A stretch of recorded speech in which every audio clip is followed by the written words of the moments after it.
전세에 계신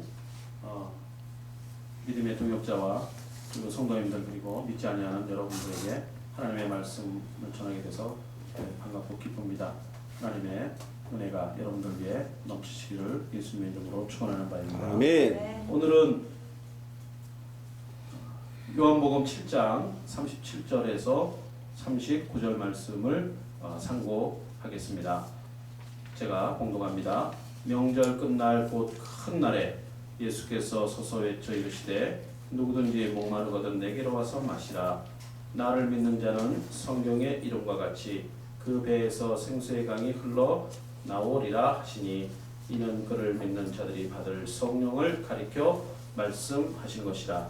예수께서 아직 영광을 받지 아니하셨으므로 성령이 아직 그들에게 계시지 아니하시더라. 아멘. 하나님 감사합니다. 주의 종을 통해서 아버지께서 원하시는 뜻하신 대로 말씀을 전할 수 있도록 성령께서 함께하여 주시옵소서. 예수 그리스도 이름으로 기도합니다. 아멘. 네, 오늘은 본문 말씀에 유대인의 7 절기가 있는데 7 절기 중에 맨 마지막 절기 수장절 또는 초막절에 관한 내용입니다. 명절 끝날 이 명절은 초막절 곧 수장절이라 그러는데 곧 큰 날에 이 절기는 일주일 동안 합니다. 일주일 동안 하는데 맨 마지막 날 7째 날 하는 행사가 큰 날이라고 유대인들은 표현합니다. 그러므로 명절 끝날 곧 큰 날은 수장절 마지막 날 피날레 행사입니다. 이날 하는 행사가 있습니다. 제사장이 성막 앞에서 성막 앞에 보면 번제단이 있고 옆에 물두멍이 있습니다. 이 물두멍에서 하는 행사가 있습니다. 이 행사에는 2가지 물건이 필요합니다. 첫째, 물이 필요하고 종려나무 가지가 필요합니다. 물은 어디서 갖고 오냐면 실로암 물에서 제사장 7명이 팀을 이루어서 물을 떠옵니다. 그 다음에 제사장도 7명이 저쪽에 종려나무 숲이 있거든요. 종려나무 숲에서 종려나무 가지를 꺾고 올라오는데 종려나무 가지를 꺾으면서 7명이 이렇게 올라옵니다. 종려나무 가지를 한번 휘둘리면서 한 발자국 걸어가고 또 휘둘리면서 한 발자국 걸어가고 바람을 일으키죠. 바람은 히브리 말로 루하라고 하는데 루하라는 말은 또 다른 말은 성령입니다. 성령.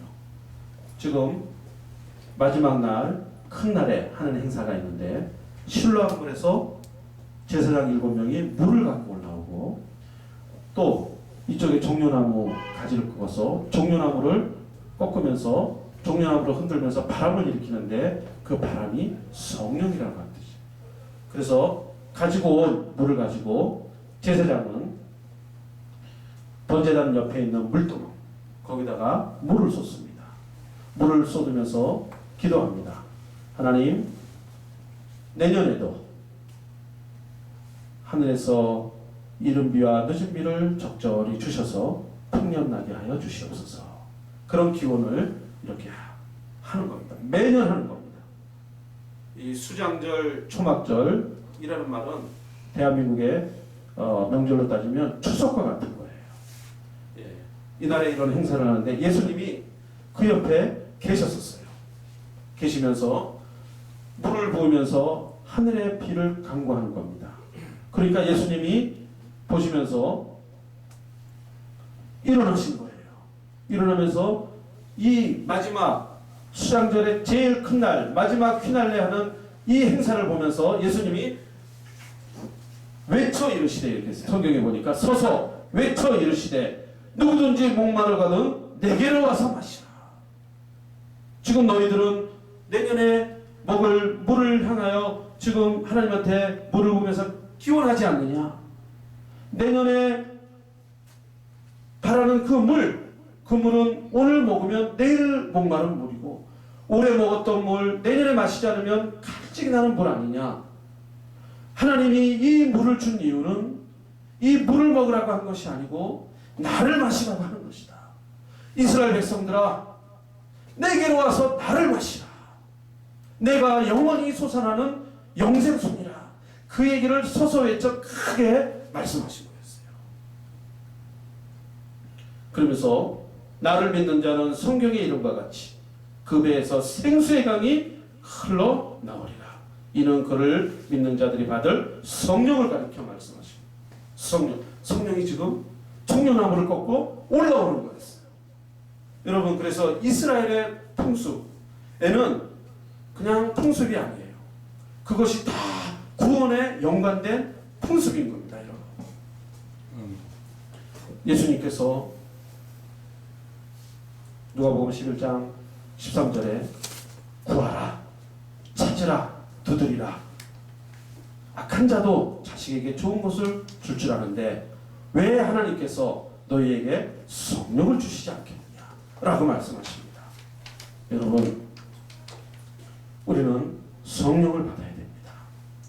제자들 된 것은 예수님을 3년 쫓아다니시고 그 다음에 마가의 다락방에서 성령을 받았을 때 비로소 제자가 시작된 것입니다. 성령은 두 가지의 역할을 하십니다. 하나는 푸뉴마의 성령이 있습니다. 푸뉴마의 성령은 예수를 믿을 때 우리 안에 들어오셔서 우리를 물로 씻으시고 곧 성령께서 우리를 깨끗이 씻음으로 말미암아 새롭게 태어나게 하시는 것입니다. 그게 푸뉴마의 성령이라고 합니다. 네, 성령께서 또 하시는 일이 또 한 가지가 있습니다. 뭐냐면 파라클레이토스 성령이 계십니다. 한 성령이신데 하는 역할에 따라서 이름이 다른 거예요.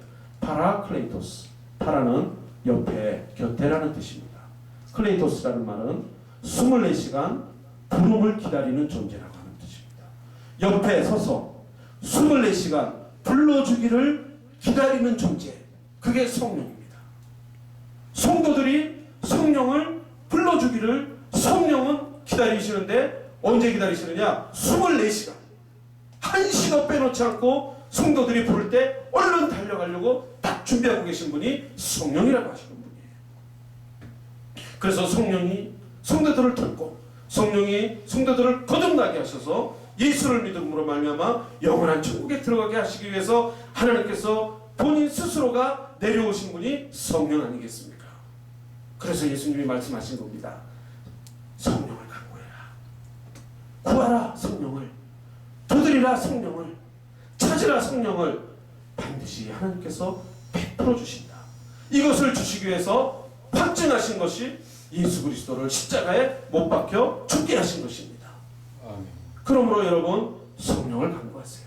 간구하는 모든 자에게 성령이 오셔서 거듭나게 할 뿐 아니라 성령께서 마가의 다락방에 오셔서 능력을 입히시는 것처럼 구하는 모든 자에게 성령께서 능력을 입혀주셔서 제자되게 하시는 것입니다. 여러분, 이 시대에는 성령 없이는 할 수가 없습니다. 제자 사역은 성령 없이는 할 수 없는 일이요, 성도의 존재도 성령 없이는 할 수 없는 겁니다. 고린도전서 2장 4절에 사도 바울이 하신 말씀은 성령의 나타남과 능력으로 내가 이를 감당했노라 라고 하시는 것입니다. 여러분, 그러므로 성령을 간구합시다. 아멘. 여러분, 성령을 주신 것은 우리에게 이 땅에서 이 땅의 포기영화를 누리라고 한 것이 아니고 영원한 하늘나라를 상급으로 주시기 위해서 성령을 베풀어 주시는 것입니다. 예수님께서 말씀하셨습니다. 하나님의 말씀을 받은 자를 내가 신이라 하지 않더냐. 베드로서에는 신의 성품에 참여케 하기 위함이라 이렇게 말씀하십니다. 여러분, 신이라 하셨고 또 신의 성품에 참여한다고 하십니다. 우리 아담은 스스로 하나님이 되고자 욕심을 내서 선악과를 따먹고 타락했습니다. 그런데 하나님께서는 그런 타락한 조상을 가진 우리들에게, 죄인인 우리들에게 성령을 허락하셔서 하나님과 같이 신적인 존재를 만들어 주시기 위해서 우리 하나님께서 예수 그리스도를 이 땅에 보내신 것입니다. 그래서 신의 성품에 참여한다. 신의 성품이 뭐죠? 영생을 가진 존재, 영원한 생명을 가진 존재로 만들어 주시기 위해서 예수님을 이 땅에 보내시고 예수를 통해서 성령을 베풀어 주시는 것입니다. 여러분, 이것이 가장 중요한 것입니다. 그러므로 예수님이 말씀하신 대로 하나님이 뜻하시는 대로 여러분 성령을 강구해서 성령으로 충만하여서 하나님께서 원하시는 여러분 거듭난 존재요, 하나님과 함께 영원히 사는 복된 존재로 되어지시기를 예수 그리스도 이름으로 축원하는 바입니다. 아멘. 아멘. 기도하겠습니다. 하나님 감사합니다. 오늘도 저희들에게 성령을 베풀어 주시기 위해서 예수님을 십자가에 못 박혀 죽게 하시며 또한 3일 만에 부활케 하여 주셨습니다. 아버지 하나님, 그 말씀 의지하여서 구하는 자에게, 찾는 자에게, 두드리는 자에게 성령을 주신다 했사오니 아버지 하나님, 저희들 성령을 구하고 두드리고 찾는 자 되게 해주시고 분마의 성령이 오시고 파라클레이토스 성령이 오셔서 하나님 성령의 능력에 힘입어 이 땅의 사명을 잘 감당하다 영원한 하나님 나라에서 영원히 우리 하나님 아버지와 함께 영생토록 살아가는 저희들 되도록 축복하여 주시옵소서. 감사하며 예수 그리스도 이름으로 축복합니다. 기도합니다. 아멘.